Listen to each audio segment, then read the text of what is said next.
ભગવાન હોય, આપણો સદગુરુ હોય, એમ પછી આમ આપણે ન લખીએ કે જન્મોત્સવ. આપણા ગુરુજીનો અહીંયા જન્મદિવસ ઉજવ્યો તો એક ભાઈ મને પૂછ્યું કે દીદી પ્રાગટ્યોત્સવ તમે કેમ લખ્યું?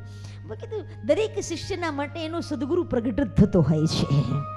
હા, પ્રગટ થતો હોય છે, પ્રાગટ્યોત્સવ જ હોય. પણ અમુકને કેવું હોય, પછી એક સાધુએ જ મને પૂછેલું, હવે એનો કોઈ જન્મદિવસ ઉજવતું ન હોય એટલે એમ થાય કે અમારું કાંઈ નહીં, આ દીદી આવડું મોટું આનું ઉજવે છે. પણ હવે એ તારું પોતાનું નસીબ છે. હા, જેમ ગુરુ આપણને સારા મળવા એ આપણું નસીબ છે, એમ ગુરુ નહીં શિષ્યો સારા મળવા એ એનું નસીબ છે. હા, એ તો અત્યારે તો પાછું પેલા ગુરુના પગ દબાવે ને પછી ગળા દબાવે. હવે જલ્દી ખાલી કરો ને અમારું વારું આવવા દો કે બોલો.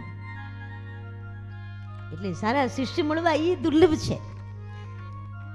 તો શિષ્યના માટે સદગુરુ હંમેશા પ્રગટ થતો હોય છે.